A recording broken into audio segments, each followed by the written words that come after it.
Hi, I'm Clive Priddle, and this is the first edition of The Current.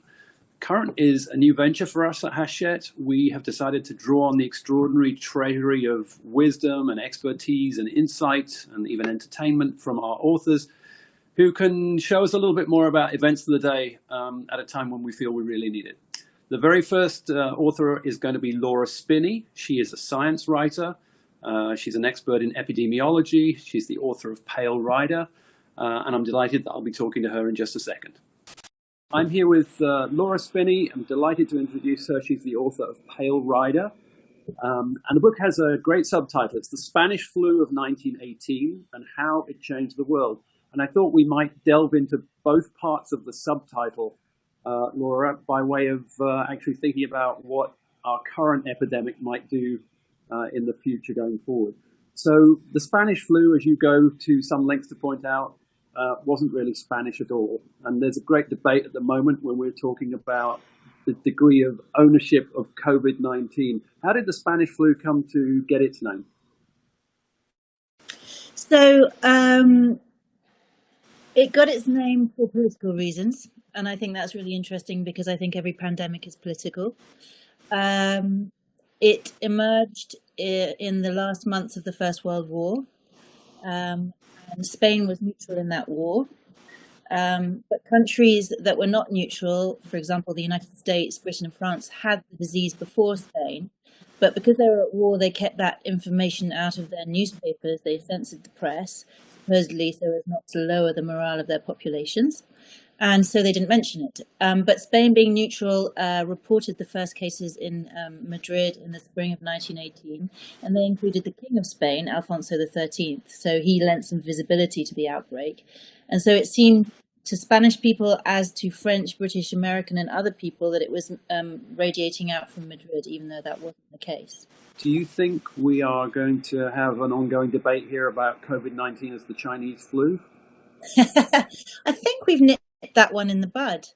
I mean, despite your President Trump's persistent efforts to reverse the situation, I think, really interestingly, I think names have a tendency of sticking quite early on in a pandemic, which is a perennial problem because early on, we need to give it a name. We have to have something to call it by in order to discuss it and to, propose solutions and the rest of it. But early on, by definition, we don't know very much about it. So often the name we give turns out to be misleading. And you see that in all sorts of cases. It happened with AIDS. We called AIDS initially gay-related immune disorder, which turned out to be really unhelpful for all sorts of reasons. But we have avoided that this time. And I think that's a very good thing. Because it will force us to think about what actually caused this pandemic at lots of different levels. I'm not saying that the Chinese don't have their responsibility or their role, but it is a kind of global problem that we need to discuss. What are you being asked? Because people have been after you in all kinds of different media forums right now, and they want your opinions.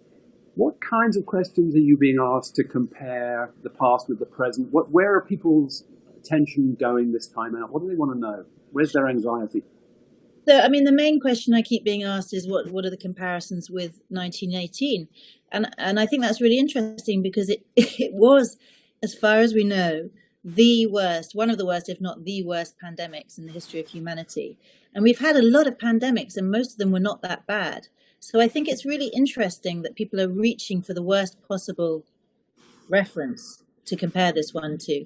And I usually start out by saying, we could compare this to, it's probably more comparable to the later flu pandemics of the 20th century, for example, of 1957 and 1968, neither of which killed more than maximum 4 million people, which sounds like an awful lot of people, but it's nowhere near 50 million. So, and then I talk about all the ways that I think it is comparable, in all the ways that I think this pandemic feels very ancient, which has to do with our inability to contain it, what it does to human nature, what it shows about human nature and things like that. And then I suppose beyond that question, I get asked more precise ones like what can we learn from the Spanish flu about how best to impose lockdown, about now exit strategies from lockdown, about how to get people to comply with public health measures, about Xenophobia, is that an ancient thing? Does xenophobia come with all pandemics, which it does, and things like that, which are more sort of targeted questions, I suppose. Interestingly, when it was first called the Spanish flu right at the beginning, it was only one of many names, but all of the names carry hints of xenophobia. So I think the Brazilians called it the German flu, the Senegalese called it the Brazilian flu, the Poles called it the Bolshevik disease. I mean, the Danes, I love the Danish one. The Danes said it came from the south. So everyone blamed somebody else. And we always do that. We always do that. I'm speaking to you from New York City. You are in Paris, I think. Mm-hmm. I happen to live, I believe, in one of the zip codes in Manhattan where there's the highest rate of infection.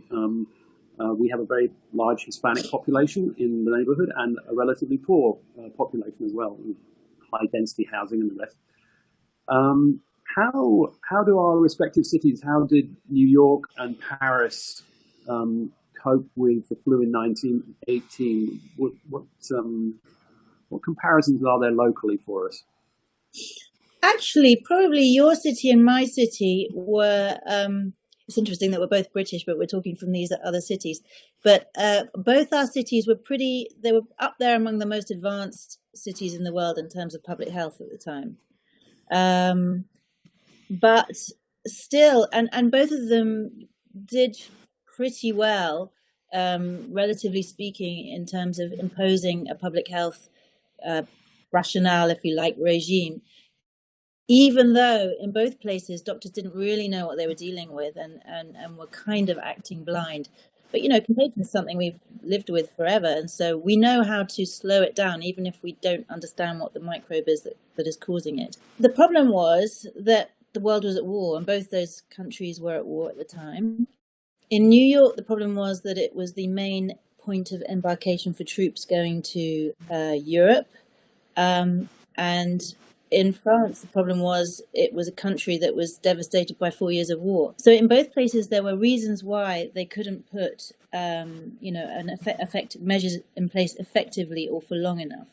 If you look at, for example, the US as a whole, New York had one of the lowest mortality rates in 1918. And then there are some interesting sort of intercity things that you can see. So, for example, at that time, New York was expanding incredibly fast with immigrants coming in from Europe. And it was the immigrant groups that suffered worst. The Italians, particularly, that was the fastest growing group at the time and the poorest. They had the highest death rate amongst immigrant groups in New York. In Paris, interestingly, one of the facts I stumbled across was that 1 in 4 women who I think died of the flu in 1918 in Paris was a maid. And so that kind of shows out the sort of socioeconomic aspect of it, because the maids were more likely to live in the chambre de bonne at the top. They had no heating, they were overworked, they were badly nourished, and so on. So even if they were in the richest quartier of Paris, they were more likely to die. We'll need to wait until after this pandemic to get the full picture. But let me give you the example of the 2009 flu pandemic. There was a study done in England which showed that the death rate in the poorest fifth of the population was 3 times higher than in the richest fifth in 2009. So, flu was, for a long time, it was called the democratic disease. And of course, everybody is vulnerable to it. Boris Johnson has got this disease and, so it's nothing to do with, individually, we're all equally vulnerable. But if you look at a population level, there is a very clear socioeconomic pattern. So I just want to give a quick but heartfelt thank to Laura Spinney for joining us on our inaugural episode of The Current. I just want to sign off now by saying good evening, good afternoon, and thank you for joining me. Hope to see you again next time. Please share this with anybody you think would be interested in seeing it. Hachette,